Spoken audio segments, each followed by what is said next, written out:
굿모닝 YTN 3부 이어갑니다. 국민의힘 이뇨한 혁신위원장이 내년 총선을 앞두고 당 지도부와 중진 의원, 또 친윤계 인사들의 희생을 공식 요구하면서 대대적인 현역 물갈이 논의가 본격화할지 관심이 쏠리고 있습니다. 더불어민주당 역시 겉으로는 거리를 두고 있지만 여당발 인적쇄신 논의가 혁신 경쟁으로 이어지지 않을지 촉각을 곤두세우는 분위기입니다. 보도에 나혜인 기자입니다. 인뇨한 혁신위원장이 내년 총선 불출마나 수도권 출마를 결단하라며 인적 쇄신 대상으로 콕 짚은 현역 의원 다수는 주말 동안 침묵을 지켰습니다. 지난 대선 당시 윤석열 대통령의 수행실장을 지내 친윤계로 분류되는 초선 이용 의원이 공개적으로 수용 의사를 표명했을 뿐 다른 지도부나 중진들은 일단 관망하는 분위기입니다. 종합적으로 제안해오면 우리 당에서 정식적인 논의기구와 절차를 통해서 종합적으로 검토하도록 하겠습니다. 인 위원장의 희생 요구가 권고 형식으로 발표된 만큼 당 차원의 공식 논의 움직임은 아직 없지만 당 핵심 관계자는 이번 주 최고위원회의에서 어떤 식으로든 얘기가 오가지 않겠느냐고 전망했습니다. 당내에선 주류가 선당 후사의 자세로 기득권을 스스로 내려놓아야 한다는 의견과 함께 단순히 중진이라는 이유만으로 희생을 강요하는 건 총선 승리에 도움도 안 되고 분열만 일으킬 거란 반론도 나오고 있습니다. 혁신위는 인 위원장이 공을 던진 이상 이제는 지도부가 정치력을 발휘해야 할 문제라며 청년 표심을 끌어당길 3호 혁신안 준비에 집중하고 있습니다. 발표에 앞서 오는 8일 대구에서 청년들과 간담회를 열 예정인데 불발된 이준석 전 대표와의 대화는 계속 노력하겠다는 입장만 전했습니다. 국민의힘보다 먼저 총선 기획단을 꾸리고 선거 준비체제에 돌입한 민주당은 표면적으론 여당발 인적쇄신 논의에 거리를 두고 있습니다. 중진 불출마나 험지 출마로는 보궐선거 참패로 위기에 빠진 여당이 고육지책으로 꺼낸 뻔한 카드일 뿐이라는 겁니다. 인뇨한 혁신위에서 나오는 이야기들, 그런 이야기들은 현재 그 혁신위의 공식적인 의견이 아니죠. 특별히 아직까지는 언급 할 필요성을 못 느끼고 있습니다. 하지만 당 내부에선 선거를 앞두고 여당과 혁신 경쟁에서 뒤처지지 않기 위해 공천 체계를 개혁적으로 손봐야 한다는 목소리도 적지 않습니다. 무엇보다 비이재명계가 우려하는 공천 불이익도 잠재워야 할 숙제입니다. 본격 가동에 들어간 민주당 총선기획단은 첫 회의에서 선거 전략 방향을 논의하며 인재영입위원회 발족에도 속도를 낼 계획입니다. 총선기획단이 큰 틀에서 밑그림을 그리면 깜짝 인재영입으로 당의 활력을 불어넣겠다는 구상입니다. YTN 나인입니다. 정치권에서는 김포시 서울 편입론에서 시작된 메가시티 논쟁이 연일 확산하고 있습니다. 민주당은 선거용 정략이 아니라면 김기현 대표가 앞장서 김포에 출마하라고 압박했지만 국민의힘은 편입과 출마가 어떤 인과관계가 있느냐며 맞받았습니다. 직접 들어보겠습니다.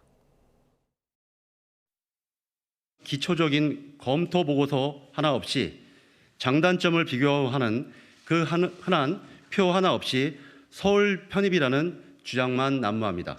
김기현 대표와 주경태 위원장은 두 분 모두 내년 총선에 김포로 출마하십시오. 선거가 장난이 아니라면 김포에서 저희 두 사람과 한번 제대로 화끈하게 붙어봅시다.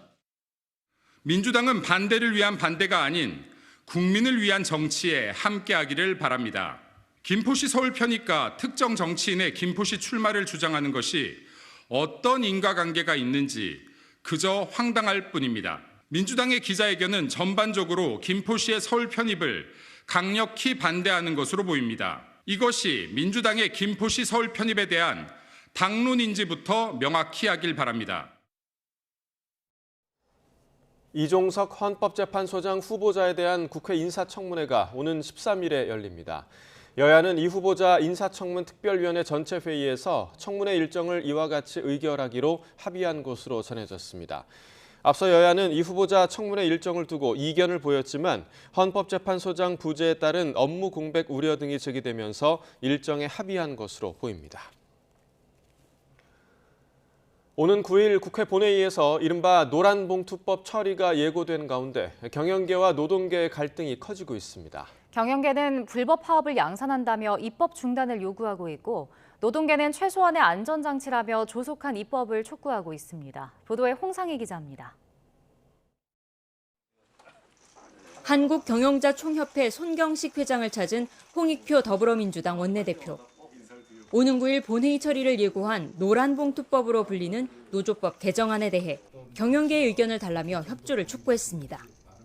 노란봉투법은 노동조합법 2조와 3조를 개정해 하청업체 직원도 원청업체와 단체 교섭을 할 수 있도록 하고 기업이 파업 노동자에게 지나친 손해배상을 요구하지 못하도록 제한하는 내용을 담고 있습니다. 지난달 헌법재판소가 노란봉투법 본회의 직회부에 문제가 없다고 판단하면서 야당은 법안 통과를 밀어붙이고 있습니다. 하지만 재계는 여전히 입법 중단을 요구하고 있습니다. 분규장에서 여러 가지 불법 행위들이 생기는 것을 사실상 기업이 손해배상 청구를 못하게 되는 거니까 마음 놓고 할 테니까 걱정이 많이 됩니다. 대한상의도 노란봉투법이 본회의를 통과할 경우 투자와 일자리 감소 등 부작용으로 이어질 것이라며 입법을 멈춰달라고 강조했습니다. 노동계는 그러나 산업 현장에 혼란이 올 것이라는 재계의 주장은 거짓이라며 강하게 반발했습니다. 노조법이 개정이 되면 원청과 직접 교섭할 수 있고 그렇게 되면 많은 부분 쟁의 행위가 오히려 감소할 것으로 보는 것이 타당합니다. 노동자들이 20년 동안은 정말 어렵게 만들어온 과정이 있었는데 이것을 대통령이 거부한다면 퇴진투쟁을 좀 더 힘있게 벌여나가고 구체화시킬 계획이고요. 오는 9일 국회 본회의에서 노조법 개정안이 상정되면 여소야대 구조 속 통과는 분명해 보입니다. 국민의힘은 법안이 통과되면 대통령의 거부권 행사를 건의할 방침인데다 근로시간 개편안도 곧 발표될 예정이어서 재계와 노동계의 갈등은 더 격화할 것으로 보입니다. YTN 홍상입니다. 국회의 내년도 예산 심사가 지난 1일 공청회를 시작으로 본격화했습니다. 윤석열 대통령이 긴축 재정을 강조하고 나선 가운데 이 기조에 대한 전문가들의 의견은 엇갈렸습니다. 보도에 이영원 기자입니다. 정부는 출범 이후 줄곧 건전 재정을 강조해왔습니다. 내년 예산안도 허리띠를 바짝 졸라맸습니다. 재정을 풀면 물가를 자극해 오히려 서민이 힘들어질 수 있다며 재차 긴축 재정을 내세웠습니다. 국회 예산 심사와 내년 선거를 앞두고 빗발칠 재정 지출 확대 요구를 사전에 차단하겠다는 의지를 보인 겁니다. 우리 재정을 더 늘리면 그러면 물가 때문에 또 서민들이 죽는다. 이 같은 정부 기조를 경제학적 관점에서 평가한 공청회가 열렸습니다. 전문가들은 재정 확대가 물가를 자극할 수 있다는 데 공감했지만 긴축적인 통화 정책과 긴축적인 재정 정책이 보조를 맞춰야만 물가를 안정시킬 수 있다는 것이 최신 연구 결과입니다. 경기 침체 속 재정 확대 필요성을 두고는 의견이 엇갈렸습니다. 경기 하강 국면에 긴축 재정 정책을 펴면 이 경기 하강이 심화되고 경기의 완전 회복을 위해서는 재정 정책 기조를 수정할 필요가 있는데요. 2019년 7월부터는 기준금리를 내려서 재정 지출과 저금리 정책을 실시하였으나 계속해서 경기는 침체 일로를 전 분야에서 재정 중독을 치유해야 하며 다만 어느 쪽이든 세수 부족이 심각해 재정 여력이 충분치 않다는 현실 인식은 같았습니다. 감세의 본격적인 반영이 내년부터 진행될 거라고 보여지기 때문에 지금 내년도 예산안에서의 세입이 다소 낙관적으로 편성되지 않았는가 하는 그런. 실제로 올해 60조 원에 달하는 대규모 세수 결손에 이어 내년에도 6조 원이 부족할 수 있다는 예측까지 나오고 있습니다. YTN 이영훈입니다. 최근 증시 하락장에서 손해를 본 개인 투자자들을 중심으로 공매도에 대한 원성이 잇따르자 금융당국이 오늘부터 공매도를 전면 금지하기로 했습니다. 공매도는 주가 하락에 베팅해 주식을 빌려 팔았다가 실제로 주가가 떨어지면 싸게 사서 갚아 이익을 내는 투자 기법입니다. 금융위원회와 금융감독원은 어제 브리핑에서 당장 오늘부터 국내 증시 전체 종목에 대해 내년 6월 말까지 공매도를 전면 금지한다고 밝혔습니다. 초등학교 현장 체험학습을 갈 때 노란색 어린이 통학버스만 이용해야 한다는 유권 해석에 노란 버스 구하기 대란이 벌어졌죠. 현장 학습이 줄줄이 취소되는 등 사태가 걷잡을 수 없이 커지자 정부와 국회가 뒷수습에 나섰지만 버스업계의 피해 여전합니다. 임혜진 기자가 보도합니다. 노란버스 대란은 지난해 법제처가 초등학교 현장체험학습 버스에 어린이 통학버스 기준을 적용하는 유권 해석을 내놓으면서 촉발됐습니다. 전국에서 노란버스 구하기 전쟁이 벌어졌고 버스를 구하지 못한 학교에서는 현장학습 취소 사례가 속출했습니다. 국회가 이번 달 초 현장학습에 전세버스 이용도 가능하다는 도로교통법 개정안을 통과시키면서 사태는 일단락된 듯 했지만 도로교통법 일부 개정 법률안 대안은 가결되었음을 선포합니다.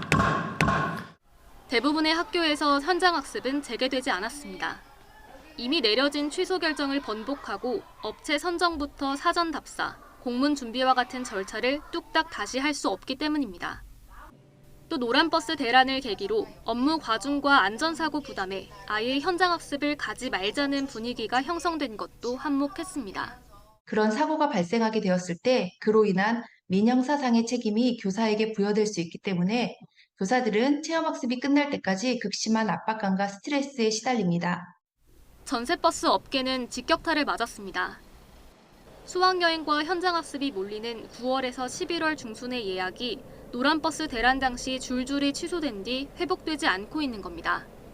전세버스 단체가 집계한 하반기 전국 전세버스 업체의 현장학습 취소 건수는 1,800여 건으로 액수로는 170억 원에 달합니다.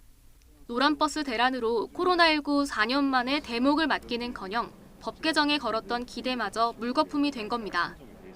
저희들은 봄 가을에 한 90% 정도 이제 학단 위주로 하는 그런 업체인데 대부분 100% 중에서 한 90%는 다 취소가 됐다고 봐야 돼요.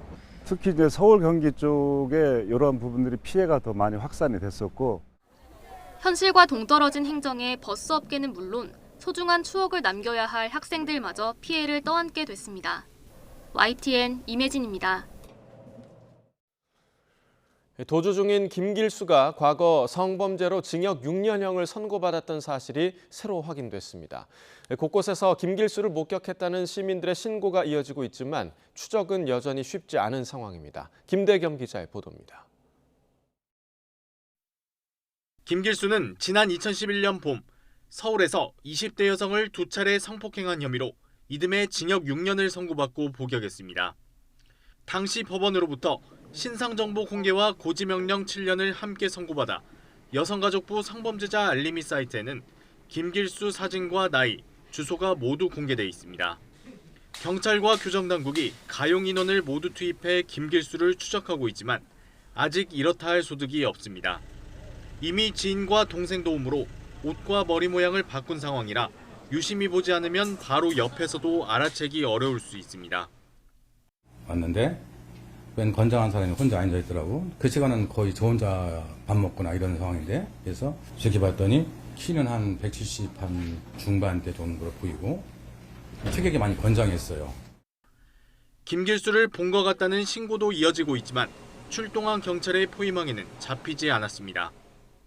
덴탈 마스크를 착용하고 있고요.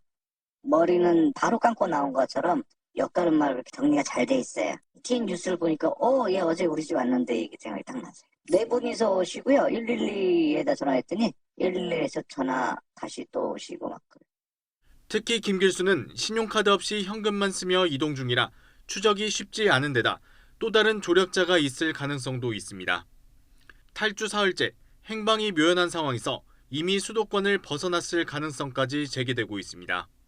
김길수의 성범죄 전력이 알려지며 시민들의 불안감이 더욱 커지는 가운데 도주 장기와 조짐까지 보이면서 교정당국도 시민의 적극적인 신고를 거듭 당부하고 있습니다.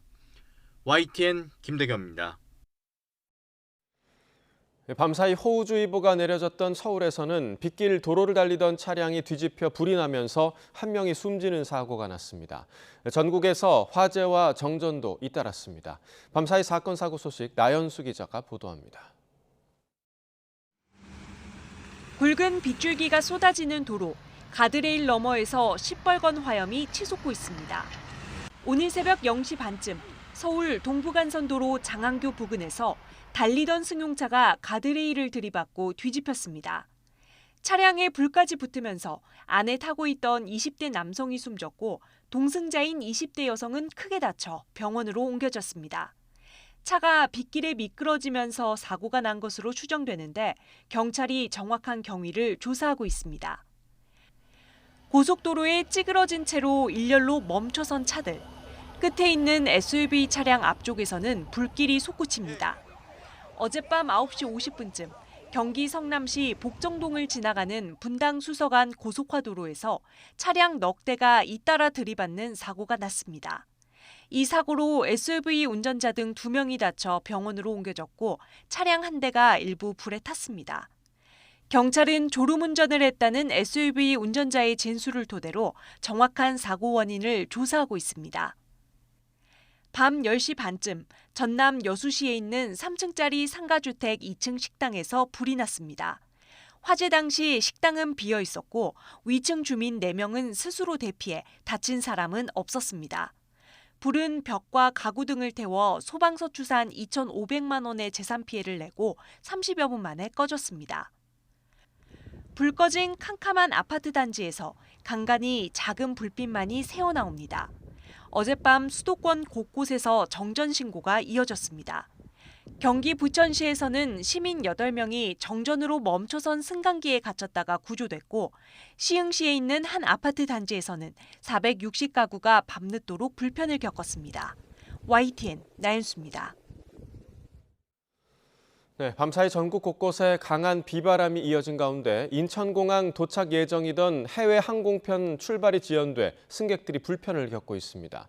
현지 시각으로 어젯밤 11시 10분 베트남 노이바이 공항을 출발해 인천공항으로 들어올 예정이던 베트남 항공 여객기가 도착지 기상 악화를 이유로 12시간가량 이륙이 늦춰졌습니다. 승객들은 공항에 발이 묶인 채 탑승구에서 밤을 새우며 출발을 기다리고 있는 것으로 전해집니다. 마약 투약 혐의를 받는 가수 지드래곤 권지용 씨가 오늘 경찰에 출석해 조사를 받습니다. 인천경찰청은 오늘 오후 마약 투약 혐의를 받는 가수 권지용 씨를 피의자 신분으로 불러 조사합니다. 그러나 권 씨 측은 마약을 투약한 사실이 없다며 억울함을 조속히 해소하기 위해 모발과 소변 검사에도 적극적으로 임하겠다고 말했습니다.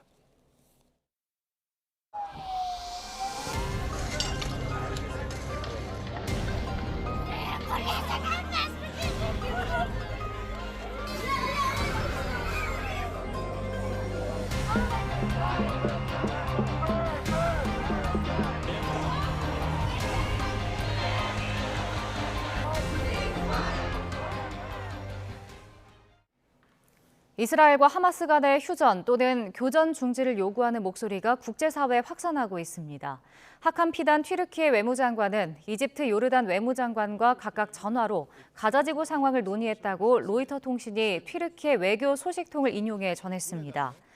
카트린 콜로나 프랑스 외교장관도 요르단 암만에서 카타르 총리를 만난 뒤 기자회견을 열고 현재 인도주의적 휴전이 절대적으로 필요하다고 밝혔습니다. 가자지구에서 극적으로 탈출한 5명의 한국인 가족이 현재 시각 5일 오후 한국으로 떠났습니다.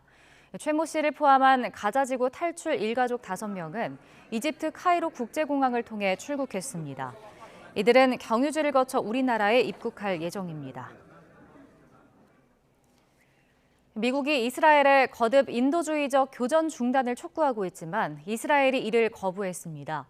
조 바이든 미국 대통령이 직접 인도적 교전 중단에 진전이 있다고 말했는데 인질 석방이 변수로 떠오르고 있습니다. 보도에 신웅진 기자입니다. 토니 블링컨 미국 국무장관은 전쟁이 발발한 지난달 7일 이후 벌써 3번이나 이스라엘을 비롯한 중동 지역을 방문했습니다.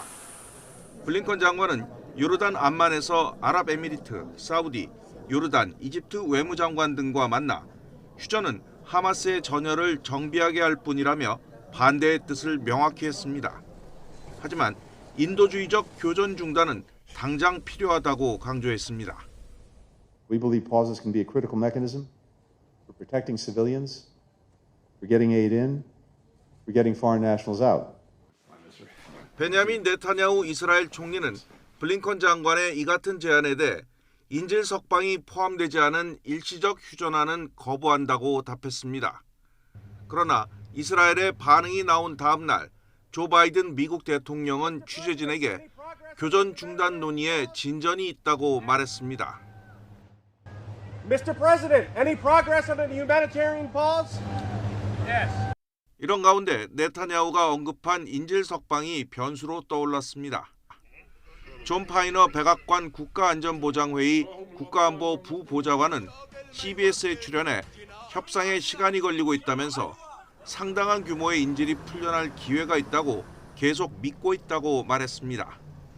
파이너 부보좌관은 이스라엘 총리의 발언을 들었을 것이라면서 협상이 타결될 경우 인질을 안전하게 이동시키는 데 시간이 걸린다며 그런 맥락에서 교전 중지는 적절하다고 밝혔습니다. YTN 신홍진입니다. 가자 지구에서 지상작전을 이어가고 있는 이스라엘군이 지금까지 하마스 관련 시설 2,500곳 이상을 공격했다고 밝혔습니다. 어린이 수영장과 주택가 공원 근처에 숨겨진 하마스 로켓 발사장도 공개했습니다. 이 하마스는 치고 빠지기식의 게릴라전으로 맞서고 있습니다. 보도에 황보연 기자입니다. 가자 지구로 진격해 들어가는 이스라엘 군인들. 곳곳에서 탱크가 불을 뿜고 총격전도 벌어졌습니다. 전투기와 드론은 하마스 사령부와 관측소 등 관련 시설을 쉴 새 없이 공격합니다. 이스라엘군은 지금까지 2,500곳 이상을 파괴했다고 밝혔습니다. ואנחנו פשוט נמשיך עד שננצח אותם. אין לנו אלטרנטיבה. 이스라엘군은 하마스가 어린이 시설 근처에 숨겨 사용해온 로켓 발사장 2곳을 찾았다며 관련 영상을 공개했습니다. 한 곳은 어린이 수영장 바로 옆에, 나머지 한 곳은 놀이공원 부지 한쪽에 자리하고 있습니다. רק 5 מטר מבריכת שחייה לילדים ואולי 20-30 מטרים מבתי מגורים, כל זה בלב שכונת מגורים. 건물 지하에 터널을 파고 하마스 대원들이 이스라엘 공격 기지로 활용하고 있다며 새로운 대형 병원 2곳도 지목했습니다. 하마스 소탕을 위해선 주택가나 병원 부근 공격도 어쩔 수 없다는 논리를 뒷받침하기 위한 조치로 풀이됩니다. 최신 전투 장비에 대규모 인원을 동원한 이스라엘군에 하마스는 치고 빠지기식 게릴라전으로 맞서고 있습니다. 건물 사이에서 갑자기 나타난 하마스 대원들. 이스라엘 탱크에 로켓을 발사해 명중시킵니다. 시가지로 들어온 탱크에도 여지없이 로켓이 날아갑니다. 하마스는 기습 공격을 담은 영상을 공개하며 홍보전에도 열을 올리고 있습니다. 이런 가운데 외국인과 중환자 등의 라파 국경 밖 대피 작업에 제동이 걸렸다는 보도가 나왔습니다. 로이터 통신은 복수의 이집트 안보 소식통을 인용해 이스라엘이 지난 3일 부상자를 운송하던 구급차를 공습한 이후 외국인 대피 작업이 중단됐다고 전했습니다. YTN 황보연입니다.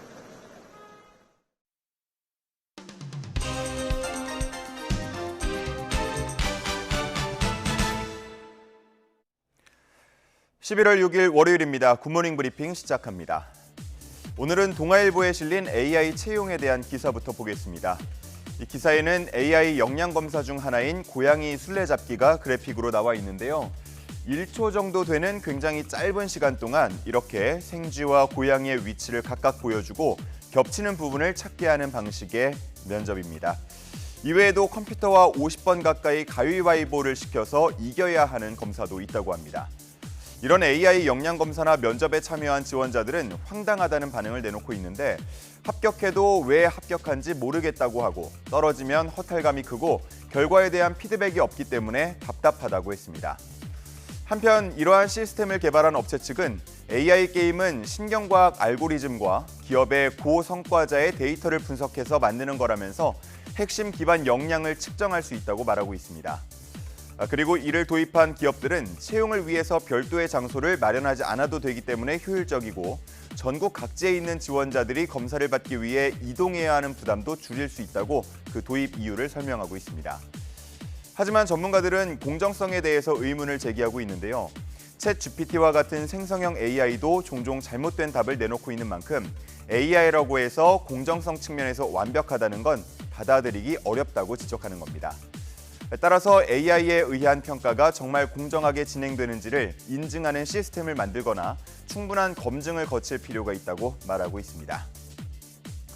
다음은 경향신문 기사입니다. 위암 판정을 받고 사망한 항공 승무원에 대해서 최근 산업재해가 인정됐다는 소식입니다. 항공 승무원에 대해서 백혈병 등 혈액암이 산재로 인정된 적은 있었지만 위암과 같은 고형암에 대해서 산재가 인정된 건 이번이 처음입니다. 사망한 승무원은 미주와 유럽 노선을 오고 가며 북극 항로에서 오는 우주 방사선 노출량이 많았던 것으로 알려져 있습니다.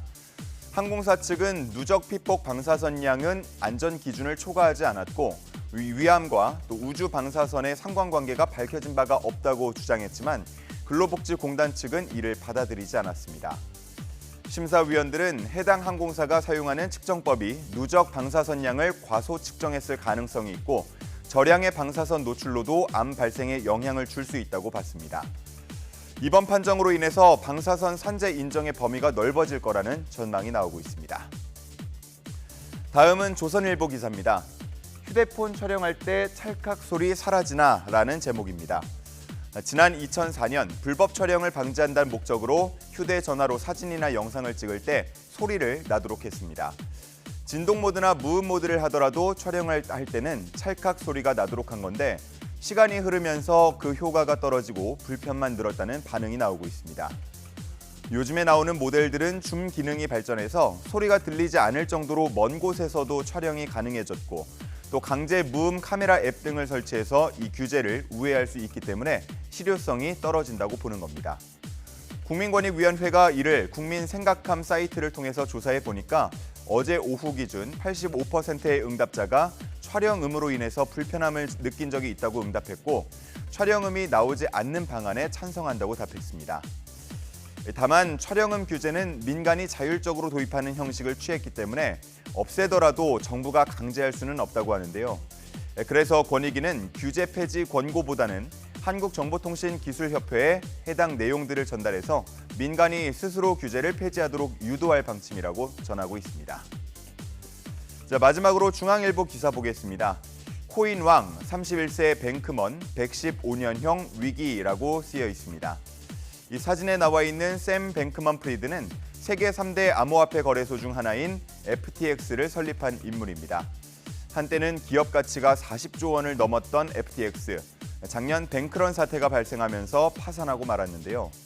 그런데 그 조사 과정에서 뱅크먼 프리드가 고객 자금을 빼돌려서 빚 상환에 사용하거나 호화 부동산을 사고 불법 정치 자금으로 사용했다는 의혹이 불거졌습니다. 최근 한 달여간 관련 재판 과정이 진행됐는데 배심원단 12명은 만장일치로 7개 혐의에 대해서 유죄 판결을 내렸습니다. 지금까지 적용된 혐의의 최고형을 모두 더한다면 115년형에 달할 수도 있다고 합니다. 이러한 배심원 판단을 기반으로 1심 재판부는 내년 3월 말 선고를 내릴 예정이라고 하는데 이 115년형은 최고형 합산 기준이기 때문에 현재 법조계에서는 15년형부터 25년형 등 다양한 전망을 내놓고 있습니다. 과연 어떤 결론이 날지 관심이 집중됩니다. 11월 6일 아침 신문 살펴봤습니다. 지금까지 굿모닝 브리핑이었습니다.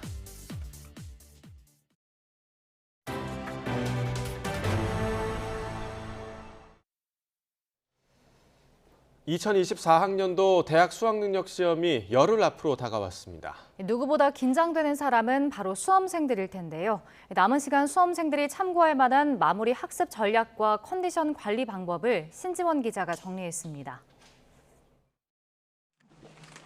이른바 킬러 문항 배제 방침으로 변수가 많았던 2024학년도 대학 수학능력 시험. 이제 남은 열흘 동안은 새로운 문제를 풀기보다 오답노트 중심으로 익숙한 기출문제를 반복해야 할 때입니다. 특히 한국교육과정평가원이 주관한 9월 모의평가 문제를 점검하고 수능과 연계된 EBS 교재는 지문이나 도표 중심으로 익히는 게 좋습니다. 평가원의 방침은 체감 연계도를 높이겠다는 거 아니에요. EBS 교재를 토대로 해서 거기에 나오는 문제들을 9월 모의고사 경향에 맞춰서 공부하는 것이 좋은 거죠. 수능 최저학력 기준에 맞춰 점수를 올릴 가능성이 큰 과목에 집중하거나 목표 대학에서 중요하게 보는 과목을 공략하는 것도 방법입니다. 국어 탐구 과목을 집중적으로 마무리 학습하는 것이 중요할 수도 있고 특히 국어 과목 문학 작품을 다시 보는 것도 중요합니다. 그러나 남은 시간 무엇보다 중요한 것은 시험 당일까지 최상의 컨디션을 유지하는 것.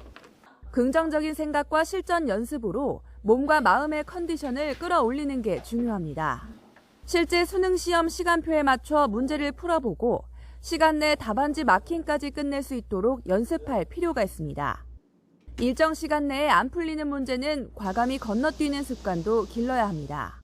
오전에 국어, 수학, 점심 식사 후에 영어, 탐구 이렇게 공부해 나가는 것도 상당히 중요할 수 있을 것 같고요. 뭐 시간 관리뿐만 아니라 같이 멘탈 관리와 체력 관리를 좀 같이 해주는 게 시험이 시작되는 시간에 맞춰서 일찍 자고 일찍 일어나는 생활 습관을 유지하고 커피 등 카페인 섭취를 줄이는 것도 체력 관리에 도움이 됩니다.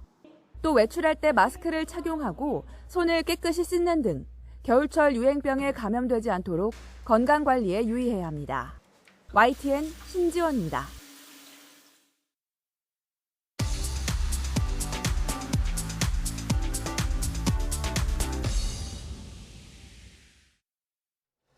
네, 경제 소식을 빠르고 친절하게 전달해 드립니다. 오늘 굿모닝 경제는 UME 한양대학교 경제금융대학 교수와 함께하겠습니다. 교수님 어서 오세요. 어서 오십시오. 자, 요즘 국내 주식시장 굉장히 좀 하락장이 계속되고 있습니다. 그래서 금융당국이 공매도 거래를 내년 상반기까지 금지하겠다 이렇게 발표를 했는데 아마 공매도 개념이 좀 생소하신 분들 있을 것 같아서요. 좀 설명 좀 부탁드리겠습니다. 예, 공매도는 이제 글로벌하게 널리 활용되는 투자 기법 중에 하나인데요. 주가가 하락할 것으로 예상을 할 때 주식을 빌려서 파는 겁니다. 그리고 이제 주가가 하락한 다음에 그 주식을 이제 싼 값에 되살 수 있겠죠. 그리고 이 산 것을 되갚는 거죠. 예. 그렇게 함으로써 시세 차익을 얻을 수 있는 투자 기법 중에 하나입니다. 그래서 이 공매도를 이제 금지하겠다는 것을 정부가 어저께 긴급하게 발표를 했는데요. 그 배경에 대해서 사실은 굉장히 관심이 모아지고 있는 상황입니다. 예. 네. 일단 정부가 불법 공매도 관행을 뿌리 뽑겠다 이렇게 밝혔는데 이게 어떤 수법이고 또 정부가 어떤 점을 개선해 나간다는 건지 또 설명해 주시죠. 예, 불법 공매도라는 게 뭐 여러 가지가 있을 수가 있겠지만 최근에 글로벌 이제 투자 은행들이 불법 공매도를 하다가 이제 적발이 됐습니다. 이 불법 공매도의 유형은 이제 무차입 공매도라고 하는 것인데요. 네. 제가 앞서서 이제 공매도는 주가가 하락될 것으로 예상이 될 때 주식을 빌려서 파는 거라고 말씀드렸거든요. 예. 근데 빌리기도 전에 공매도를 하는 것을 무차입 공매도라고 하는데 이것은 현재 이제 자본시장법에 따르면 불법입니다. 그래서 이 무차입 공매도가 이제 글로벌 투자은행들이 이제 계속해온 관행적으로 해온 것인데요. 최근에 굉장히 큰 규모로 이런 이제 BNP 파리바하고 HSBC라는 두 개의 글로벌 이제 인베스트먼트 뱅크라고 하죠. 투자은행이 한 것이 발각이 되면서 요거 때문에 사실은 그동안 이제 개미 투자자들 사이에서 불법 공매도가 이루어지고 있는 것 같다. 주가가 너무 빠진다 이런 이제 원성들이 굉장히 많았었는데 요 이제 불법 공매도를 배경으로 해서 아예 이거 관련된 제도를 개선하기 위해서 공매도를 금지하겠다고 이제 정부가 발표를 한 거고요. 어떤 식으로 개선을 하겠다고 하냐면 불법 공매도를 근절하기 위해서 일단은 글로벌 투자 은행들을 전수조사하겠다라고 했고요. 그다음에 실시간으로 이런 무차입 공매도를 적발할 수 있는 시스템을 좀 구축해 보겠다라고 했는데요. 그래서 이런 것 때문에 지금 공매도를 한시적으로 금지하겠다고 발표를 한 거죠. 예. 방금 전에 이제 정부 발표를 말씀해 주시면서 그 배경에 관심이 쏠리고 있다라고 이야기를 해주셨는데, 그도 그럴 게 이제 이 시기 자체에 굉장히 좀 민감하게 반응을 하는 것 같더라고요. 그러니까 갑자기 공매도 금지를 왜 하는 거냐, 내년 총선 앞두고 전략 아니냐, 뭐 이런 비판도 있는데 좀 어떻게 보시나요? 예, 그런 비판이 사실은 쏟아질 수밖에 없는 상황입니다. 이 공매도를 금지한 것이 이번이 처음은 아니고요. 우리나라 같은 경우 지난 3번의 경우에 공매도를 금지했던 적이 있습니다. 그때가 2008년 금융위기, 그다음에 2009년에 이제 유럽의 재정위기, 그다음에 이제 코로나 시기였던 2020년 이런 식으로 아주 글로벌한 위기가 있을 때 공매도를 금지했었거든요. 근데 지금은 그런 상황은 아니에요. 그리고 그때는 시장의 이제 지나친 변동성을 좀 완화하기 위해서 요거 부분을 금지하겠다라고 얘기했었는데 이번에는 지금 그런 상황이 아님에도 불구하고 불법 공매도를 근절하기 위해서 제도 개선을 위해서 금지하겠다고 하니까 사실은 그 이유를 좀 정당화하기가 좀 어려운 측면이 있습니다. 사실 공매도를 계속 이제 하는 상황에서 제도를 개선할 수도 있는데 이걸 꼭 금지한 이후에만 제도를 개선할 수 있느냐, 이게 혹시 내년 총선을 대비해서 그 서민들, 특히 이제 주식 투자에 나선 개미 투자자들의 좀 원성을 좀 잠잠하게 하고 민심을 얻기 위해서, 표심을 얻기 위한 그런 조치가 아니냐는 비판이 나올 수밖에 없는 지점이죠. 그럼 교수님도 약간 좀 의문스러운 점이 있다 이렇게 보시는 건가요? 뭐 아무래도 이제 공매도라는 것이 시장의 변동성을 좀 완화하는 측면이 있습니다. 예. 여러 가지 순기능이 있기 때문에 그동안 많은 이제 비판이라든지 아니면 개미 투자자들의 그런 불만들이 있었음에도 불구하고 금융위원장이 이거는 이제 글로벌 스탠다드라고 계속 얘기를 해왔었거든요. 근데 갑작스럽게 공매도를 금지한다고 하니까 그 이유가 좀 석연치 않은 측면이 있습니다. 지금 뭐 순기능이 있다고 얘기해 주셨는데 사실 뭐 공매도가 시세 조종을 막는 역할을 하기도 하고 뭐 비정상적으로 가격이 오른 주가에 거품을 좀 빼는 역할을 하기도 하잖아요. 만약 전면 금지했을 때 뭐 부작용 같은 건 없나요? 그렇습니다. 공매도가 뭐 여러 가지 원성에도 불구하고 계속해서 이제 유지가 될 수 있었던 이유는 그 순기능 때문인데요. 이 순기능이라 하면 어떤 합리적인 이유, 정당한 이유 없이 주가가 지나치게 높게 계속해서 유지가 될 때 이 부분에 좀 거품이 꼈다고 생각이 되면서 이것을 조정하는 역할을 공매도가 담당을 하는 것이거든요. 근데 최근에 있었던 영풍재지 사건이라든지 라더견 사태 같은 경우도 공매도가 금지된 종목을 중심으로 해서 주가 조작이 있었단 말이에요. 네. 그러니까 공매도가 그렇게 비합리적인 이유로 인해서 가격이 오르는 것을 좀 막는, 주가의 변동성을 완화하는 순기능이 있는데 이것이 좀 금지되다 보니까 그런 주가 변동성이 좀 더 튈 수 있는 그런 여지도 있을 뿐만이 아니라 지금 좀 약간 석연치 않은 이유로 이제 공매도를 금지했기 때문에 이렇게 뭔가 정치적인 이유로 아니면은 아주 이제 정당한 이유가 아닌 것으로 공매도를 계속해서 금지하는 조치가 자주 반복이 된다면 외국인 투자자들 입장에서도 한국 주식시장에 투자하기가 조금 신뢰도가 하락할 수 있는 그런 이제 부작용이 있다고 볼 수가 있겠습니다. 그러니까 아까 글로벌 스탠다드 말씀해 주신 것처럼 공매도 금지가 세계적 기준에 맞지 않는다. 이 부분을 사실 금융위도 좀 인정하고 있는 부분이긴 한데 이번 조치 때문에 뭐 외국인 자금이 빠져나가거나 아니면 정부가 그동안 그 모건 스탠리 캐피털 인터내셔널 MSCI 선진국 지수 편입을 좀 추진해 왔는데 이 부분에서도 좀 멀어질 거다. 이런 비판도 있거든요. 어떻게 좀 보십니까? 예, 그렇습니다. 이번에 공매도 금지 조치가 장기적으로 한국 이제 주식시장의 신뢰도를 좀 떨어뜨리는 요인으로 작용할 수가 있기 때문에 뭐 당장은 아니더라도 이제 외국인 주식 투자 자금이 들어오는데 약간 저해하는 요인으로 작용할 수도 있을 것 같고요. 그다음에 MSCI 이제 선진국 지수 편입을 하기 위해서 그동안 많은 노력을 해왔는데 얼마 전에 이제 발표된 그 결과에서도 우리가 이번에는 이제 편입이 되지 못했지 않습니까? 근데 18개 항목 중에서 6개에서 좀 개선이 필요하다는 조치를 받았는데요. 그 중에 하나가 이제 공매도 부분입니다. 이거는 이제 개선이 가능하다. 그러니까 현재로 문제가 없진 않고 개선을 할 수 있다. 개선을 하면 이제 편입이 될 가능성이 이제 높아진다는 얘기인데 지금 이 공매도 금지 때문에 이 MSCI 지수 부분에서의 좀 글로벌 스탠다드에 맞지 않는 측면이 생겼기 때문에 앞으로도 이 지수에 편입될 가능성을 좀 낮추는 요인으로 작용할 수 있을 것 같습니다. 네. 자, 이번엔 물가도 한번 살펴보겠습니다. 최근에 원유 가격이 오르면서 다른 제품 가격까지 연쇄적으로 오르는 밀크플레이션이 현실화하고 있다 이런 관측이 나오고 있는데 일단 밀크플레이션 개념과 지금 어떤 상황인지 흐름도 좀 짚어주시죠. 일단 밀크플레이션이라 하는 것은 밀크하고 인플레이션의 합성어입니다. 즉 우유 가격이 계속해서 오르고 있다는 것을 의미하는 것인데요. 이제 10월 1일자로 국내 원유값이 인상이 되면서 이제 흰 우유라든지 발효유, 그 다음에 우유를 주 원료로 사용하는 분유, 뭐 이런 제품들의 가격이 줄줄이 인상이 되고 있습니다. 그래서 10월달에 우유값은 흰 우유값은 전년 동월 대비해서 14%가 인상이 되었고요. 발효유도 14% 이상, 아이스크림 같은 경우도 15%나 인상이 되었습니다. 그래서 밀크플레이션이 또 다른 이제 물가 상승을 자극하는 요인으로 지금 작용하고 있다고 볼 수가 있는 상황입니다. 네. 뭐 이제 사실 원유값뿐만 아니라 전반적으로 밥상 물가가 너무 많이 올랐잖아요. 그 원인을 좀 어디서 찾아야 할까요? 이렇게 우유값이 오른 것 말고도 다른 이제 식료품 가격이 많이 오르고 있는데요. 특히 최근에는 농수축산물 가격이 많이 오르고 있습니다. 특히 농산물 가격이 많이 오르는 것은 이상 저온의 영향이 큰데요. 계속해서 이제 이상 기후가 계속되면서 이제 작황이 좋지 않은 거죠. 그래서 공급이 제대로 이루어지지 않으니까 농산물 가격도 급등을 해서 뭐 사과라든지 생강 이런 것들이 작년 대비해서 막 60~70%씩 오르는 그런 기염을 토하고 있습니다. 이렇게 농산물 가격도 오르고 있는 데다가 또 최근에 이스라엘 하마스 간의 무력 충돌로 인해서 국제 유가도 좀 상승을 했죠. 이런 부분은 가공식품 가격을 또 올리는 요인이 되기도 합니다. 가공을 할 때도 또 이런 에너지가 사용이 되니까요. 따라서 이렇게 음식물 가격이 계속해서 오르다 보니까 이것 때문에 지난 이제 10월에 소비자 물가지수 상승률이 3.38% 작년 동월 대비해서 3.8% 올랐습니다. 이게 3%대 물가 상승률을 기록한 게 이제 3개월 연속인데요.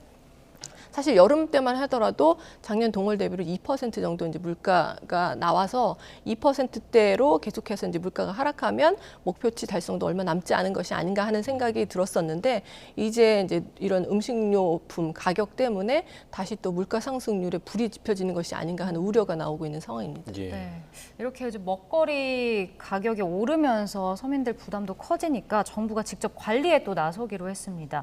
품목별로 담당자를 지정해서 밀착 관리하겠다라고 밝혔는데 이건 좀 실효성이 있을까요?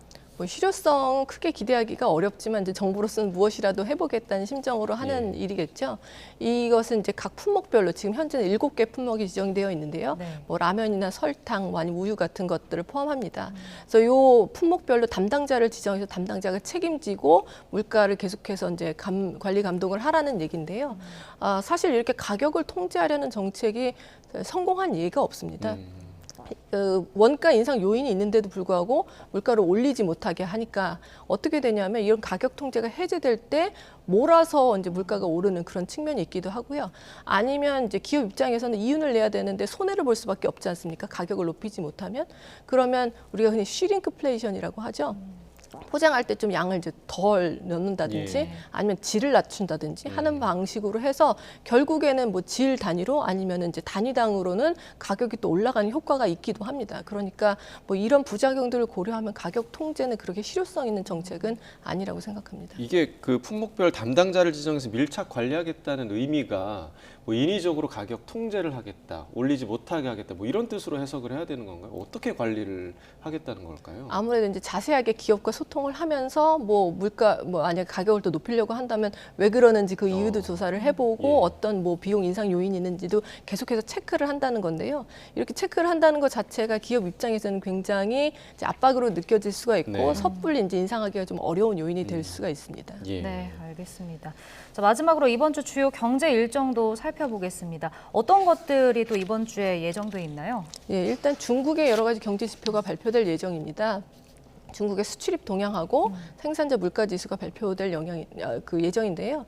중국의 경기가 살아나는지가 사실은 우리나라 수출에도 굉장히 중요한 영향이 있고 우리나라 경기 회복에도 또 중요한 의미가 있을 텐데요. 이 중국이 최근에 이제 경기 부양 정책들이 조금 효과가 나타나지 않나 하는 신호들이 나오고 있는데 수출입이 계속해서 감소하고는 있지만 그 감소세가 좀 둔화되고 있었거든요. 이게 지속될지, 그다음에 생산자 물가 지수는 계속해서 하락을 하고 있었는데 이게 플러스로 반전을 했을지. 이런 부분에 좀 집중해서 살펴보면 좋을 것 같습니다. 그리고 한국도 이제 9월 경상수지가 발표가 될 예정이고요. 미국도 9월 무역수지가 발표가 될 예정이라서 이제 각국 간의 무역이나 경상수지가 과연 어떤 식으로 그 나라의 경제에 앞으로 영향을 미칠지를 좀 살펴보면 좋을 것 같습니다. 네, 알겠습니다. 네, 오늘 굿모닝 경제 여기까지 듣겠습니다. 유혜미 교수와 경제 이야기 나눠봤습니다. 고맙습니다. 고맙습니다.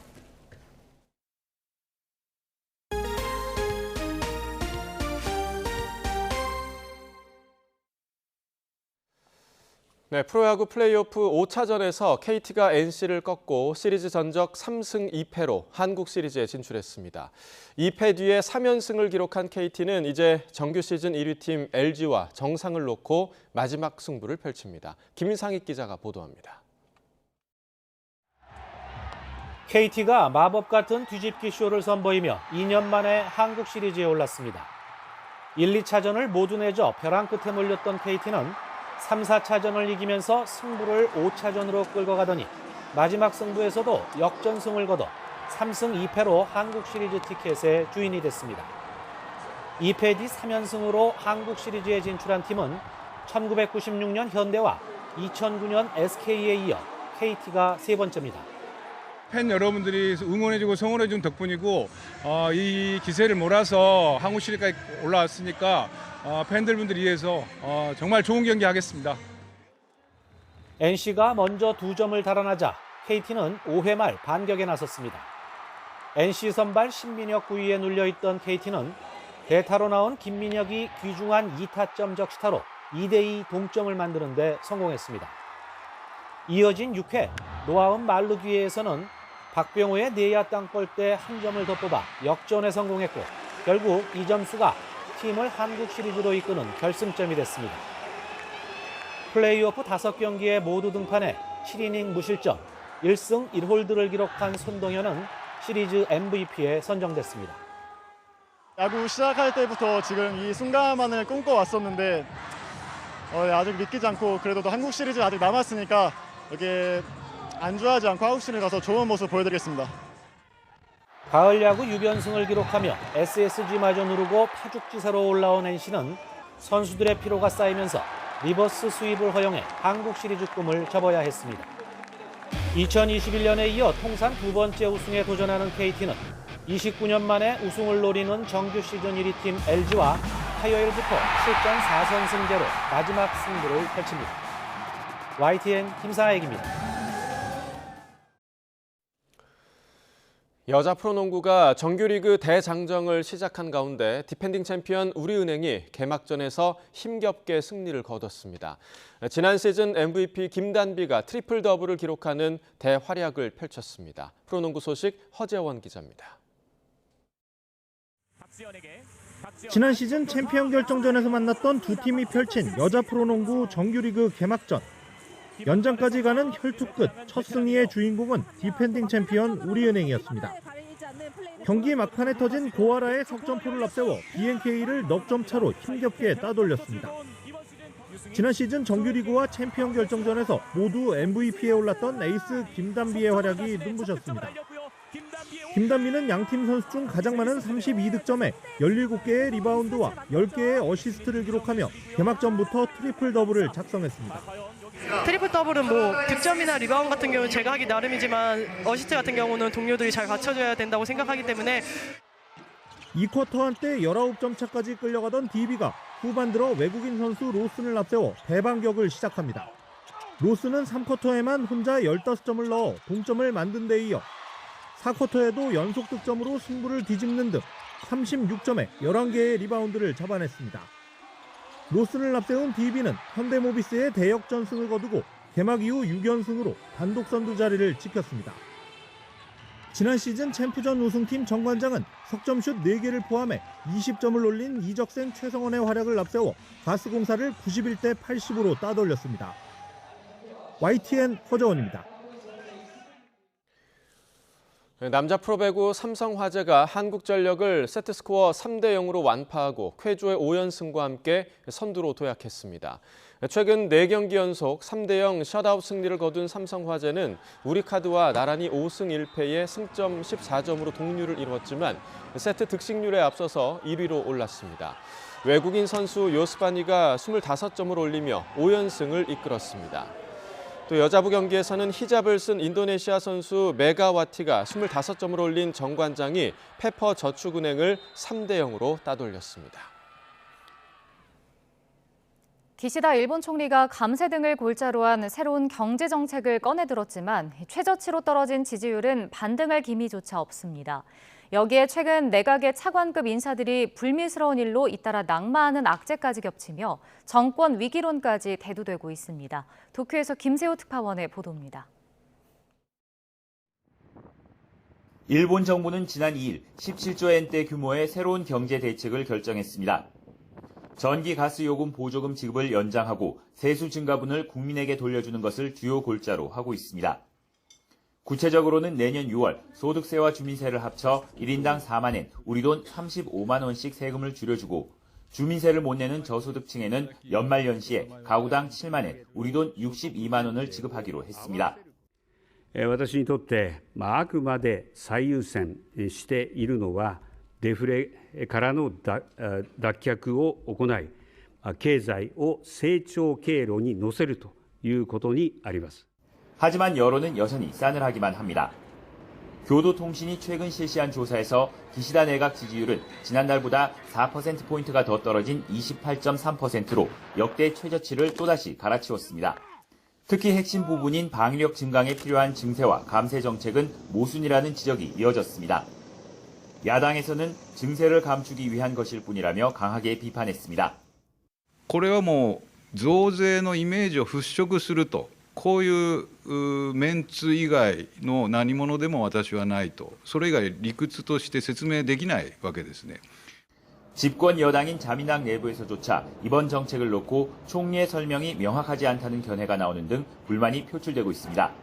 여기에 최근 기시다 총리가 임명한 차관급 인사 2명이 불륜과 선거법 위반 의혹 등으로 잇따라 낙마하는 악재까지 겹쳤습니다. 지지율을 반등시킬 만한 소재가 좀처럼 나오지 않으면서 기시다 내각의 구심점 저하로 정권 위기론을 지적하는 목소리가 커지고 있습니다. 도쿄에서 YTN 김세호입니다. 내년 11월 미국 대통령 선거의 향방을 결정할 6개 경합주 여론조사에서 도널드 트럼프 전 대통령이 조 바이든 대통령을 5대1로 앞선 것으로 나타났습니다. 뉴욕타임스에 따르면 시에나대와 함께 지난달 22일부터 지난 3일까지 6개 주 3,662명의 등록 유권자에게 누구를 지지할 것인가라는 질문에 48%의 유권자가 트럼프 전 대통령을 선택했습니다. 바이든 대통령에게 투표하겠다고 답한 유권자는 44%였습니다. 젤렌스키 우크라이나 대통령이 러시아와의 평화협상 문제와 관련해 우리는 테러리스트와 어떤 대화도 하고 싶지 않다고 말했습니다. 젤렌스키 대통령은 미국 NBC 방송과의 인터뷰에서 미국과 EU 당국자들이 우크라이나 정부와 평화협상 문제를 논의하고 있다는 최근 보도에 대한 질문을 받고 미국은 내가 테러리스트와 대화할 준비가 안 됐다는 것을 안다면서 이같이 답했습니다. 전황과 관련해서는 상황이 어렵다면서도 이것을 교착 상태로 보지는 않는다고 밝혔습니다. 사우디아라비아와 러시아가 연말까지 석유 감산과 공급 감축 기조를 이어가겠다는 방침을 재확인했습니다. 사우디 에너지부는 올해 말까지 하루 100만 배럴씩의 자발적 감산을 계속하기로 했다고 로이터 통신이 에너지부 관계자를 인용해 보도했습니다.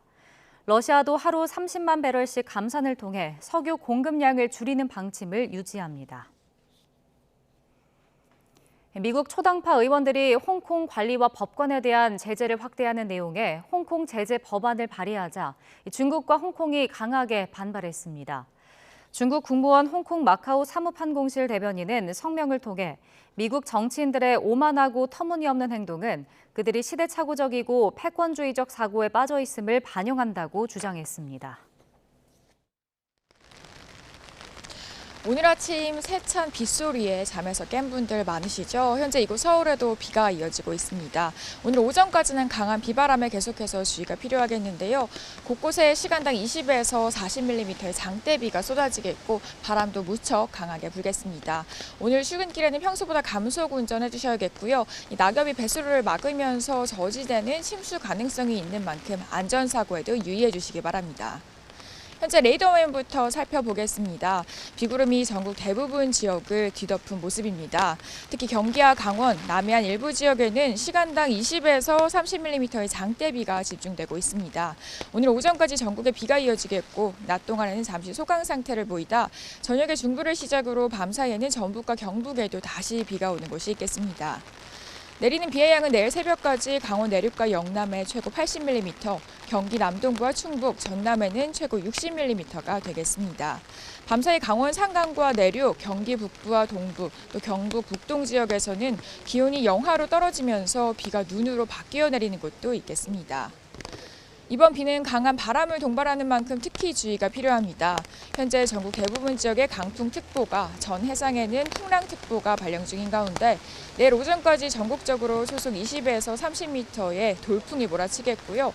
해안가에서는 너울성 파도가 매우 높게 일겠습니다. 시설물 관리 안전사고에 유의하시기 바랍니다. 비가 내리면서 오늘 오후부터는 점차 찬바람이 불기 시작하겠는데요. 내일 서울 아침 기온은 3도로 하루 만에 15도 이상 뚝 떨어지겠고요. 반짝 추위는 이틀 정도 이어진 뒤 누그러들겠지만 다가오는 일요일에는 또다시 영하권 추위가 찾아오겠습니다. 오늘 오후부터 찬바람이 유입되면서 내일은 하루 만에 계절이 가을에서 겨울로 뒤바뀌겠습니다. 온도 변화가 무척이나 심한 만큼 건강 잃지 않도록 각별히 주의해 주시기 바랍니다. 지금까지 서울 상암동에서 YTN 고은재입니다. 네, 이상으로 월요일 굿모닝 YTN 마칩니다. 잠시 후 뉴스라이더가 방송됩니다. 시청해 주신 여러분 고맙습니다.